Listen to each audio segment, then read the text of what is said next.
प्यारी सत्संग जी, आप सभी को प्यार भरी राधा स्वामी जी। प्यारी सत्संग जी, कल हमने बात की थी कि जो सबसे बड़ी बीमारी है इंसान की वो है अहंकार, वही सबसे बड़ी कमज़ोरी है। तो मैं आज आपसे निवेदन करना चाहता हूँ कि आज का सत्संग जो है वो इतना ज़्यादा महत्वपूर्ण है। अगर आज का सत्संग आपने बीच में छोड़ दिया तो उसका खामियाजा आपको ज़िंदगी भर भुगतना पड़ेगा, तथा आप आज के सत्संग को पूर्णतः शांतिपूर्वक सुने और इसका रसपान करें। बाकी आपकी अपनी मर्जी, आप अपने रिस्क पे इस सत्संग को आधा छोड़ सकते हैं। तो जैसे कि मैंने कल कहा कि अहंकार इंसान की सबसे बड़ी कमज़ोरी है, वो मैं जो हम सभी के अंदर वसी है। तो इस मैं के साथ हम क्या करें, कैसे इस मैं को हटा दें, कैसे यह मैं मिट जाए, कैसे यह मैं ना हो जाए, तो शायद हम सभी के द्वार खुल जाएंगे जो परमात्मा और हमारे बीच में बहुत बड़ी रुकावट बने बैठे हैं। तो चलिए जानते हैं इस मैं से छुटकारा कैसे मिले। यहाँ मैं की दीवार है जो मुझे चारों तरफ से घेरे हुए है, बांधे हुए है। इसके भीतर मैं बंद हूँ, और जब तक इसके भीतर बंद हूँ परमात्मा से तो मिलना दूर, अपने पड़ोसी से भी मिल नहीं सकता।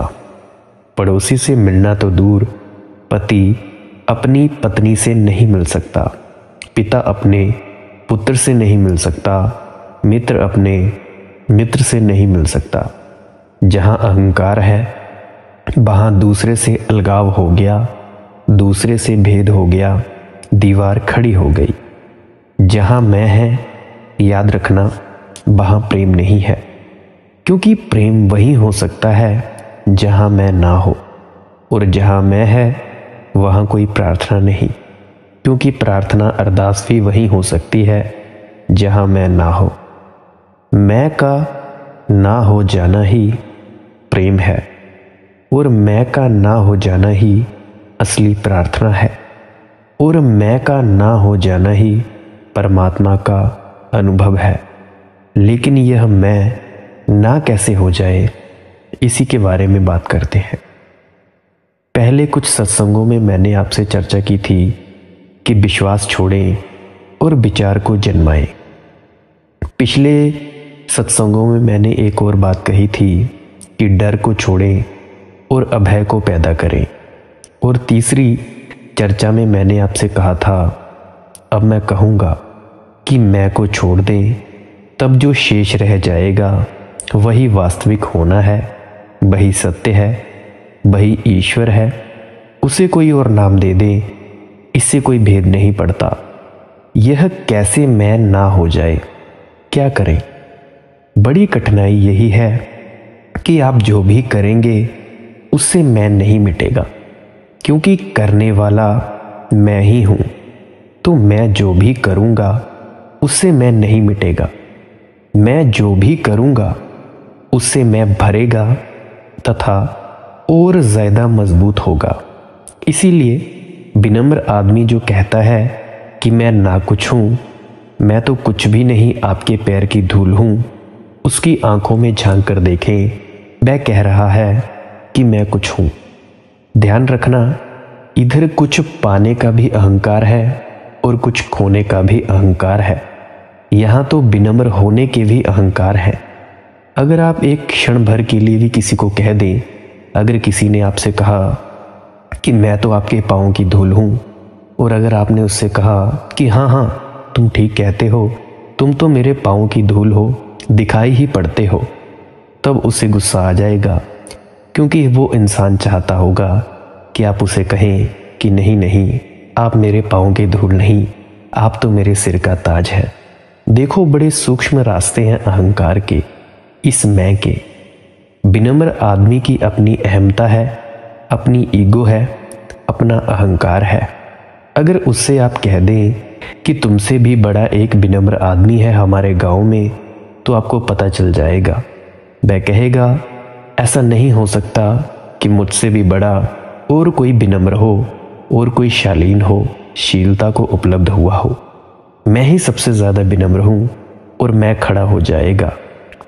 एक महात्मा से कह दें तुमसे बड़ा महात्मा भी मौजूद है और फिर कठिनाई शुरू हो जाएगी। गांधी इंग्लैंड गए।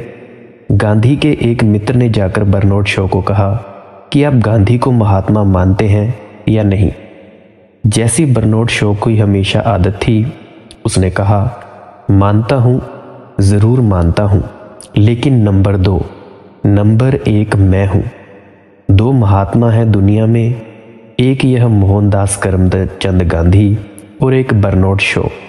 लेकिन बर्नार्ड शॉ नंबर 1 और मोहनदास करमचंद गांधी नंबर 2। नंबर 2 है तुम्हारा महात्मा, थोड़ा छोटा है, ऐसे 2 ही महात्मा हैं, लेकिन मैं 1 नंबर हूँ। जिन्होंने कहा था वे बहुत हैरान हो गए। उन्होंने जाकर गांधी को वापस कहा कि बर्नार्ड शॉ तो बड़ा अहंकारी मालूम होता है, अपने ही मुंह से कहता है कि मैं नंबर 1 महात्मा हूँ। गांधी ने कहा वह आदमी बड़ा सच्चा है, मन में तो सभी के ये होता है कि मैं नंबर 1 हूँ, लेकिन लोग छिपाए बैठे रहते हैं। वह सीधा और साफ है, जो सीधी बात थी उसने तुमसे कह दी। हर आदमी के मन में ये होता है कि मैं नंबर 1 हूँ, छिपाए बैठा रहता है, उसे किसी से कहता नहीं। असल में एक बड़ा मजाक है, जैसे अरब में एक मजाक है कि भगवान जब लोगों को बनाकर दुनिया में भेजता है तो एक बड़ा मजाक कर देता है हर आदमी के साथ। जब उसे बनाकर दुनिया में धक्के देने लगता है तो उसके कान में कह देता है मेरे मित्र, तुमसे अच्छा आदमी मैंने कभी नहीं बनाया। और वह हर एक से यह कह देता है यही मुश्किल है, और हर एक आदमी को यही ख्याल पैदा हो जाता है। यह जो हमारे अंदर है, हमारे अंदर मैं है, यह जो ख्याल है कि मैं ही कुछ हूँ, यह ख्याल अगर हम इसको मिटाना चाहें, तोड़ना चाहें, तो भी टूटेगा नहीं। तब यह ख्याल पैदा हो जाएगा कि मैं विनम्र हूँ, मैं अहंकारी नहीं हूँ, लेकिन मैं मौजूद रहेगा। 2 रास्ते हैं आदमी के सामने, या तो इसको भरे, दौड़े, राज्य जीते, धन जीते, यश जीते, और इस मैं को भरे, तो भी यह कभी भर नहीं पाता। ये थोड़ा समझ लेने जैसा है, ये कभी भर नहीं पाता। सिकंदर सारी दुनिया जीत ले तो भी नहीं भर पाता। सिकंदर जिस दिन मरा, जिस नगर ने मरा, उस नगर के लोग हैरान हो गए। सिकंदर की अर्थी बड़ी अजीब थी, ऐसी अर्थी कभी भी दुनिया में किसी गांव में कभी न निकाली थी। उसकी अर्थी के बाहर दोनों हाथ लटके हुए थे नीचे। लोग बड़े हैरान हो गए कि ये क्या कुछ भूल हो गई है, लेकिन भूल कैसे हो सकती थी। और अर्थी थी सिकंदर की, किसी सामान्य भिखमंगे की, सामान्य आदमी की तो नहीं। और हाथ दोनों बाहर लटके हुए थे, सभी को दिखाई पड़ते थे। भूल कैसे हो सकती थी? तो लोग पूछने लगे क्या है ये बात, ये हाथ बाहर क्यों है? सभी अर्थियों के हाथ तो भीतर बंद होते हैं। तो पता चला कि सिकंदर ने मरने से पहले कहा था कि मैं जब मर जाऊं तो अर्थी के बाहर मेरे दोनों हाथ रखना, ताकि दुनिया ठीक से देख ले कि मेरी मुट्ठियां भी खाली हैं, मैं भी भर नहीं पाया। दौड़ा, बहुत कोशिश की मैंने कि भर लूं। जो मेरे भीतर उठा था मेरा अहंकार पूरा हो जाए, लेकिन नहीं पूरा हो सका। सिकंदर का नहीं हुआ, किसी का कभी नहीं हुआ।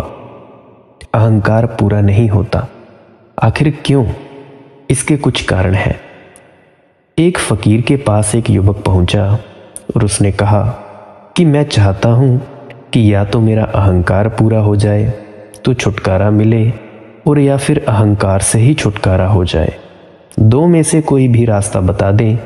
या तो अहंकार से मुक्त हो जाऊं तो ठीक, या पीछा छूटे ये दुख लाने वाला बिंदु, ये वेदना का केंद्र, ये कृष्ण और माध्यम बिंदु अलग हो जाए। ये कष्टदायी बहुत है। यही तो पीड़ा लाता है 24 घंटे, संघर्ष लाता है, हिंसा लाता है। तो या तो इससे छूट जाऊं और या फिर यह पूरा ही भर जाए। यह जो चाहता है वह पूरा हो जाए, दो में से कोई भी रास्ता बता दे। तब उस फकीर ने कहा, आओ आज रास्ता बता ही दूंगा, लेकिन देखने के लिए आंखें चाहिए। और वह अपने के पास के झोंपड़े के कुएं पर गया। वह युवक भी उसके साथ गया और उसने कहा, देखने के लिए आंख चाहिए। तो वह गौर से देखता रहा। उसने एक बहुत बड़ा ढोल उठाया, कुएं के किनारे रखा और बाल्टी कुएं में डाली। बाल्टी भरी और ढोल में डाली। दूसरी बाल्टी भरी, उस ढोल में डाली। तीसरी बाल्टी भरी, ढोल में डाली। लेकिन ढोल के नीचे से पैंदी नहीं थी। बॉटम लेस था वो, जो नीचे का सिरा होता है ढोल का या किसी भी पात्र का, वो उसी ढोल का नहीं था। वह पानी नीचे से निकलता गया। वह लड़का खड़ा देखता था। 2-4 बाल्टी तक तो उसने बर्दाश्त किया और उसने कहा, ठहरिए, आप पागल तो नहीं हैं? जिस ढोल को आप भर रहे हैं उसमें नीचे कोई पैंदी नहीं, कोई बॉटम नहीं, वह दोनों तरफ से खुला हुआ है। आप भर भर कर हैरान हो जाएंगे, वह ना भरेगा। तो उस फकीर ने कहा, बस लौट जाओ, अगर दिखाई पड़ गया हो तो देख लेना। अहंकार खाली शून्य है, उसमें कितना ही कुछ भरो कुछ भी नहीं भरेगा। उसमें कोई पैंदी नहीं है। अहंकार नथिंगनेस है, ना कुछ, हवा, खाली जगह। उसमें भरो कुछ भी ना भरेगा। कितना ही भरो, सारी दुनिया डाल दो, उसमें भरकर पाओगे कि वह खाली है। उस फकीर ने कहा, तुझे ये तो दिखाई पड़ गया कि यह पागलपन है। जिस चीज़ में मैं पानी भर रहा हूँ, अगर उसमें पैंदी नहीं है तो यह पागलपन तुझे दिखाई पड़ गया। लेकिन क्या तूने कभी खोजा कि अहंकार में कोई पैंदी है? क्या कभी तूने खोजा कि अहंकार में कुछ भरा जा सकता है?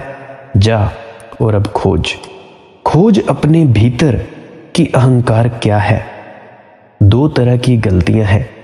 अहंकार अगर कुछ भी नहीं है तो ना तो उसे भरा जा सकता है और ना उसे खाली किया जा सकता है, क्योंकि खाली भी उसे ही किया जा सकता है जो भरा जा सकता है। इस बात को मैं फिर से दोहराऊं तो सुने, खाली वही चीज की जा सकती है जो भरी जा सकती है। जब अहंकार भरा ही नहीं जा सकता तो उसको खाली भी नहीं किया जा सकता। 2 तरह की नासमझियां हैं जो दुनिया में चलती हैं। अहंकार भरने की नासमझी है और अहंकार खाली करने की नासमझी है। एक का नाम भोग है और दूसरे का नाम त्याग है। दोनों ही नासमझियां हैं। फिर अहंकार के साथ क्या किया जा सकता है? जो पहली चीज की जा सकती है वह यह है कि उसे खोजा जा सकता है कि वह है भी या नहीं। पहली चीज है, जाना जा सकता है कि अहंकार क्या है। और बड़े आश्चर्यों का आश्चर्य है कि जो उसे जानने जाता है वह पाता है कि वह है ही नहीं। तो उसे भीतर खोजने जाता है, वह पाता है कि वह है नहीं। और जिस सेकंड यह पा लिया जाता है कि अहंकार नहीं है, उसी सेकंड जो शेष रह जाता है वही परमात्मा है। उस क्षण जो शेष रह जाता है वही आत्मा है। उसी क्षण जो शेष रह जाता है असीम और अनंत वही सत्य है। अहंकार को ना तो भरना है ना छोड़ना है। अहंकार को जानना है, देखना है, पहचानना है। क्या है भी या नहीं? कहीं ऐसा तो नहीं है कि मैं किसी छाया से लड़ रहा हूं? कहीं ऐसा तो नहीं है कि मैं किसी छाया का पीछा कर रहा हूं? कहीं ऐसा तो नहीं है कि मैं कोई सपने में हूं? कहीं ऐसा तो नहीं है कि मैं नींद में हूं?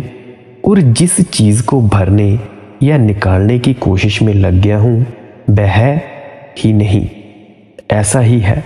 लेकिन मेरे कहने से नहीं, तो भीतर जाकर देखने की बात है, खोजने की बात है कि यह अहंकार कहाँ है। कभी खोजा आपने? कभी 2 क्षण एकांत में बैठकर भीतर जाकर खोज की कि यह अहंकार क्या है जो मुझे पागल किए हुए है, दौड़ा रहा है, दौड़ा रहा है और एक सीमा पर जब मैं थक जाता हूँ, परेशान हो जाता हूँ, तो उल्टी दौड़ शुरू हो जाती है, छोड़ने की दौड़ शुरू हो जाती है, छोड़ने की दौड़ शुरू हो जाती है। लेकिन यह है क्या? कौन सी है जगह यह अहंकार? एक बार की बात सुनाऊं। एक सन्यासी भारत से चीन गया था, कोई 1400 वर्ष पहले, 1500, 1400 या 1800 राउंड फिगर ले लो। बोधि धर्म था उसका नाम। चीन का सम्राट उसका स्वागत करने राज्य की सीमा तक आया। सुना था उसका बहुत नाम, उसकी अद्भुत बातों की खबर उसे पहले से पहुंच गई थी। उस सम्राट बू ने बोधि धर्म का स्वागत किया। स्वागत के बाद उसे महल में ले गया। विश्राम के बाद सम्राट बू ने बोधि धर्म को पूछा, एक ही बात मुझे पूछनी है। कहते हैं सभी धर्म, कहते हैं सभी शास्त्र, कहते हैं सभी उपदेष्टा, अहंकार छोड़ो, पर मुझे ये बताओ कैसे छोड़ूं इस अहंकार को? भरने की कोशिश करके देख ली, सारे चीन का मालिक हो गया हूं, लेकिन पाता हूं कि कुछ भी भरा नहीं, वही खाली का खाली। सोचता था पहले पूरे साम्राज्य को पालूंगा, चीन के तृप्ति हो जाएगी, लेकिन तृप्ति नहीं हुई। अब मन कहता है पूरी दुनिया को पालो, लेकिन जो मन कहता है पूरे चीन को पालो, तृप्ति हो जाएगी, पूरे चीन को पाकर तृप्ति नहीं हुई। अब उस मन की कैसे मानूं? वह कहता है पूरी पृथ्वी को पालो, कैसे मानूं कि फिर तृप्ति हो जाएगी? रोज रोज धोखा खाया। मन ने जो भी कहा कि यह पालो, तृप्ति हो जाएगी, वह पा लिया और पाते ही पाया हाथ खाली के खाली हैं। अब कैसे मानूं? अब क्या करूं? बूढ़ा हो गया हूं, अब दुनिया जीतने को जाऊं, लेकिन डर लगता है इतना सब पाया और तृप्ति ना हुई, और हर चीज के लिए मन ने कहा था तृप्ति हो जाएगी, तो अब आगे के लिए कैसे मानूं? वह तो रास्ता दिखाई नहीं पड़ता। तो भिक्षुओं की शरण में जाता हूँ, सन्यासियों की शरण में, उनसे बस यही पूछता हूँ। वे कहते हैं छोड़ो इसको, अहंकार छोड़ो। वे कह देते हैं समझ भी लेता हूँ, लेकिन छोड़ूं तो छोड़ूं कैसे? कहाँ है यह जिसे मैं छोड़ूं? कहाँ फेंकूं इसे?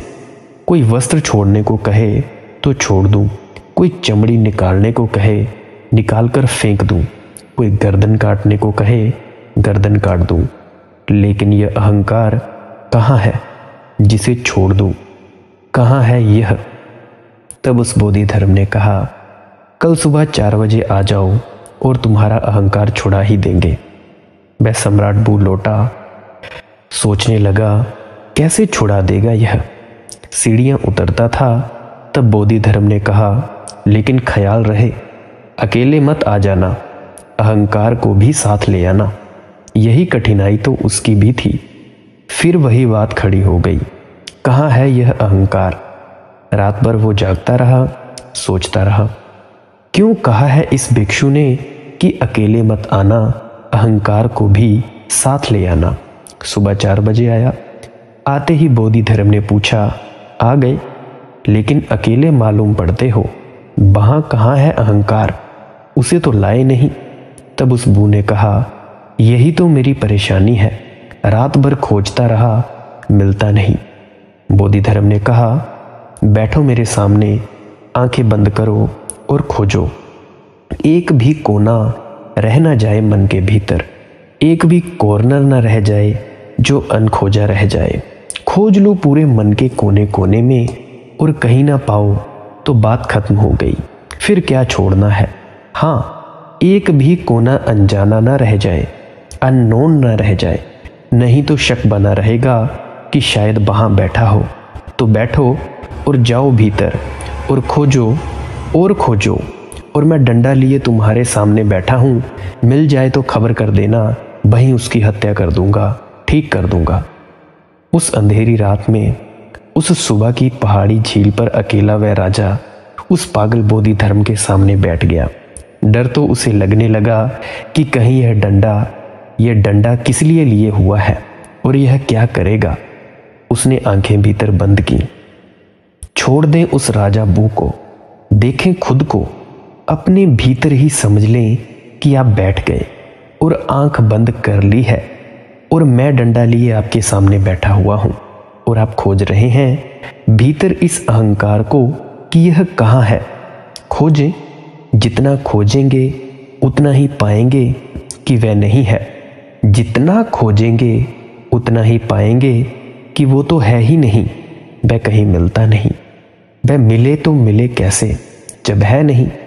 इस भीतर खोजने की जो प्रक्रिया है उसी को मैं ध्यान कहता हूं। परमात्मा को नहीं खोजा जाता है, परमात्मा की कोई खोज नहीं हो सकती। खोजा जाता है अहंकार को। जागरूक होकर, होश से भरकर भीतर कोने कोने में देखना है कि अहंकार है कहाँ।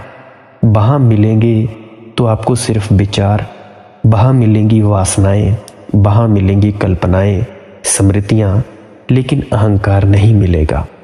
तो तब ये दिखाई पड़ेगा कि जैसे कोई आदमी एक हाथ में मशाल ले ले और जोर से घुमाए तो एक अग्निवृत्त, एक फायर सर्कल दिखाई देने पड़ने लगता है, जो होता नहीं सिर्फ दिखाई पड़ता है। मशाल हाथ में लेकर कोई घुमाता है जोर से तो एक अग्नि का एक गोला दिखाई पड़ता है, गोल अग्नि का सर्कल दिखाई पड़ता है। वह कहीं है नहीं, लेकिन मशाल इतनी तेजी से घूमती है कि एक गोल वृत्त का भ्रम पैदा कर देती है। हाथ धीमे घुमाएं, हाथ रोक लें तो दिखाई पड़ जाता है कि वो अग्निवृत्त कहीं भी नहीं है, थी सिर्फ मशाल। तेजी से घूमने से मालूम होता था कि वो वृत्त है, गोला है। मन के भीतर विचार, कल्पनाएं, कामनाएं, इच्छाएं इतनी तेजी से घूमती हैं, इतनी तेजी से घूमती हैं कि उनके तेजी से घूमने की वजह से एक सर्कल मालूम पड़ता है और वह सर्कल ही मालूम पड़ता है कि मैं हूं अहंकार।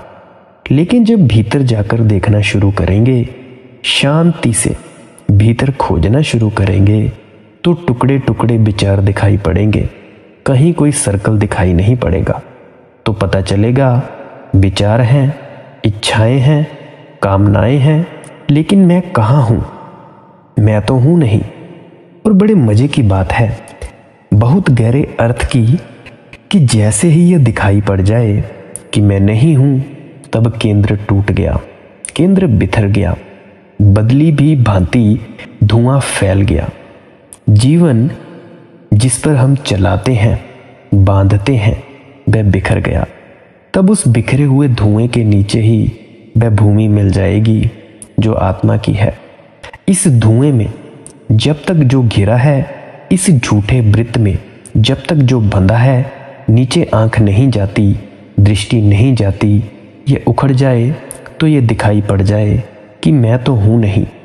तब इतनी गहन शांति उत्पन्न होती है, इतना टोटल साइलेंस उत्पन्न होता है जो आपने कभी सोचा भी नहीं होगा। अगर वह दिखाई पड़ जाए कि मैं नहीं हूँ, तो सब कुछ एकदम शांत होकर एकदम सब चुप हो जाता है। अहंकार है अशांति, अहंकार अज्ञान है। नहीं है जहाँ अहंकार, वहाँ वह है जो वस्तुतः है। तो ना तो छोड़ना है अहंकार को, ना भरना है, ना बनाना है, ना मिटाना है, बल्कि जानना है। धर्म है जानना, ज्ञान, चेतना। जितनी ज़्यादा तीव्रता से आप अवेयरनेस के दिए को लेकर अपने भीतर जाते हो, तो वो मैं अपने आप मर जाता है। एक अंतिम बात कहकर मैं अपनी चर्चा पूरी करूँगा और उसके बाद एक कहानी से मैं ख़त्म करूँगा। गिर जाती है जहाँ वह दीवाल, वहीं हम सबसे जुड़ जाते हैं। गिर जाता है जहाँ यह भ्रम मेरे अलग और पृथक होने का, वहीं सागर से बूंद का मिलन है, वहीं व्यक्ति से सृष्टि का मिलन है। एक छोटी सी कहानी कहूँ। एक सम्राट का जन्मदिन था और उसके अपने राज्य के 100 ब्राह्मणों को आमंत्रित किया। उन्हें भोजन कराया, उनकी सेवा की और पीछे उसने घोषणा की कि उन ब्राह्मणों को कि मैं कुछ दान में देना चाहता हूँ, लेकिन मैं अपनी मर्जी से दान दूंगा तो छोटा होगा, इसीलिए तुम्हारे ऊपर छोड़ देता हूँ। राजधानी के बाहर झील के पार मेरा जो बहुत बड़ा उपवन है, एक बहुत अच्छी धरती है। उस उपवन की इस पूरे राज्य में मैं तुमसे कहूँगा कि तुम जाओ और उस ज़मीन में जितनी ज़मीन तुम्हें घेरना हो घेर लो। तो जितनी ज़मीन घेर लेगा वह उसी की हो जाएगी। जो जितनी बड़ी ज़मीन पर दीवार बना लेगा और घेरा बना लेगा वह उसकी हो जाएगी। जितनी पर बना लेगा, कोई मेरी तरफ से सीमा नहीं। जितनी तुम्हारी सामर्थ्य हो सीमा बनाने की तुम बना लो। और अंत में उससे यह और एक और पागलपन बढ़ा दिया कहकर उसने कहा कि जो सबसे ज़्यादा ज़मीन घेर लेगा उसे मैं राजगुरु के पद पर भी बिठा दूंगा। ब्राह्मण पागल हो गए। वे भागे और उन्होंने अपने मकान, ज़मीन, जायदाद जो कुछ था सब बेच दिया। सारी संपत्ति इकट्ठी करके मित्रों से जो उधार ले सकते थे लेकर, क्योंकि यह मौका सबसे अच्छा था जो चूका नहीं जा सकता था। मुफ्त ज़मीन मिलती थी सिर्फ घेरने के मूल्य पर। जितनी बड़ी दीवार बना लेंगे वह ज़मीन को घेर लेंगे, वह उनकी हो जाएगी। पागल हो गए थे वे। बहुत ही ज़्यादा बहुमूल्य ज़मीन थी और मुफ्त मिलती थी। उन सबको 6 महीने का वक्त मिला था। उन्होंने अपने कपड़े लत्ते सब बेचकर एक एक लंगोटी रख ली। एक दफ़ा ज़मीन मिल जाए फिर उसको बेचकर तो करोड़ों रुपए मिल सकते थे। उन्होंने ज़मीन पर बड़े बड़े घेरे बना लिए। जिसकी जितनी पहुंच थी उतना पैसा ले आया। घेरे बन गए। अंतिम दिन आ गया और सम्राट देखने आया। उन 100 ब्राह्मणों में एक ही ब्राह्मण था जिसको बाकी 99 नासमझ और पागल और जड़बुद्धि समझते थे, क्योंकि उसने ज़रा सी ज़मीन का टुकड़ा घेरा बनाया था। बहुत ज़रा सी ज़मीन का टुकड़ा। और वे हैरान थे कि इतनी ज़रा सा टुकड़ा उसने क्यों घेरा है। और वह भी उसने कोई पक्की दीवार न बनाई थी, बल्कि लकड़ियां लगाकर आग लगा दी। और वह भी उसने कोई पक्की दीवार न बनाई थी, बल्कि लकड़ियां लाकर लगा दी थी और घास फूस बांध दिया था। वे हैरान थे कि उस नासमझ को इतना भी ख्याल नहीं है कि कितना बड़ा अवसर चूका जाता है। स्वर्ण बटोरने का अवसर था और वह चूक गया था। 100 ही ब्राह्मण इकट्ठे हुए और राजा ने कहा, मैं पूछना चाहता हूँ सर्वाधिक ज़मीन किसने घेरी है? वह खड़े होकर कह दे। सबके हैरानी का ठिकाना न रहा। वह गरीब ब्राह्मण जिसने सबसे थोड़ी ज़मीन घेरी थी खड़ा हो गया और उसने कहा कि मैं राजगुरु के पद पर अपने आप को घोषित करता हूँ, मैंने सर्वाधिक ज़मीन घेरी है। सारे लोग हंसने लगे कि इसका दिमाग मालूम होता है खराब हो गया है। लेकिन दावा किया था उसने, तो राजा को देखने जाना पड़ा। राजा भी चिंतित तो हुआ, क्योंकि उसे पता चल चुका था कि वही सबसे कम घेरा है। और उसकी ज़मीन पर पहुंचकर और सारे लोग हंसने लगे। कल तक तो वहाँ उसने जो घास फूस की बागुड़ लगाई थी, रात उसमें भी आग लगा दी थी। अब वहाँ कोई भी घेरा नहीं था। उस ब्राह्मण से राजा ने कहा, कहाँ है तुम्हारा घेरा? उस ब्राह्मण ने कहा, मैं कितना ही घेरता तो घेरा छोटा होता। मन कहता और बड़ा घेरो, छोटा ही होता है वह घेरा। आखिर जो भी घेरा होगा वह छोटा ही तो होगा, उसका घेरा होगा। तो फिर मैंने सोचा कि मैं घेरा तोड़ दूं तो फिर मेरा घेरा सबसे बड़ा हो जाएगा। तो रात मैंने आग लगा दी घेरे में, और अब मैं दावा करता हूं कि मेरी ही ज़मीन सबसे बड़ी है, क्योंकि उस पर कोई घेरा नहीं है। तब राजा उसके पैरों पर गिर पड़ा और उसने कहा, ये 99 व्यवसायी हैं, ब्राह्मण तू अकेला है। क्योंकि जो घेरों में आग लगा देता है उसका संबंध असीम से हो जाता है, और जो सीमा बांधता है वह सीमित से बंध जाता है। एक ही सीमा है अहंकारी की, चाहे किसी ने थोड़ा बनाया हो, किसी ने थोड़ा बड़ा, किसी ने और थोड़ा बड़ा। अहंकार की भूमि पर सीमाएं हैं। एक दरिद्र की छोटी झोंपड़ी है और एक सम्राट का बहुत बड़ा महल है। और एक दरिद्र के पास छोटी सी ज़मीन का टुकड़ा है और एक सम्राट के पास सारी पृथ्वी हो सकती है। लेकिन जहाँ घेरा है वहीं सीमा है, और जहाँ सीमा है वहाँ असीम से पृथकीकरण है। क्या ख्याल में यह बात आ जाए आपके तो उस घेरे में आग लगा दी जा सकती है, और उस घेरे में आग लगाकर कोई हारता नहीं, खोता नहीं, बल्कि असीम का मालिक हो जाता है। जो सीमित को छोड़ने का साहस करते हैं वे असीम के पाने के अधिकारी और मालिक हो जाते हैं। जो तुच्छ को छोड़ने की हिम्मत करते हैं वे विराट की संपदा के प्रभु हो जाते हैं। जो अपने को खोने को तैयार हैं वे परमात्मा को पाने के अधिकारी हैं। आज की इस अंतिम चर्चा में मैंने एक ऐसी चीज़ को खोने के लिए आपको कहा है जो वस्तुतः नहीं है।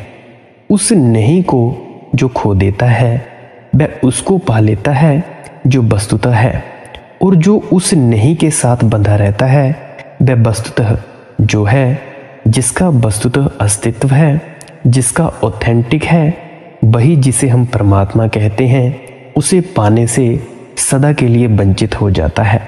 उसके द्वार खुले हैं, हमारे द्वार बंद हैं। उसका सागर मौजूद है, हमारी बूंद खोने को तैयार नहीं। लेकिन याद रखें, जब बूंद समुद्र में अपने को खोती है तो कुछ खोती नहीं है, सिर्फ बूंद होना खो जाता है और पूरे सागर को पा लेती है। तो अंतिम रूप से ये निमंत्रण आपको देता हूँ, बूंद को खो जाने दें ताकि सागर के मालिक हो जाएं। वही सागर प्रभु है। आपने मेरी बातों को इतने प्रेम और प्यार से सुना, उसके लिए बहुत ही अनुग्रहित हूँ। मैं चाहता हूँ कि जो भी बातें मैंने आपसे कहीं उसको आप अपनी ज़िंदगी में उतारें और प्रैक्टिकल करके देखें कि कहीं मैं आपको गुमराह तो नहीं कर रहा हूँ। अगर गुमराह कर रहा हूँ तो भी आप उसे पहचानें, अगर नहीं कर रहा हूँ तो भी आप उसे पहचानें, और आप उसे अपनी जीवन में लाएं और देखें, परखें, खोजें और अपने जीवन में उतारें। अंत में मैं बस यही कहना चाहता हूँ कि परमात्मा हम सभी के अहंकार का नाश करे और हमें वो मिल जाए जिसे हम पाने के लिए आतुल हैं। आपका वक्त देने के लिए धन्यवाद। अंत में आपके भीतर बैठे परमात्मा को नमस्कार करता हूँ। मेरा प्रणाम स्वीकार करें। राधा स्वामी जी।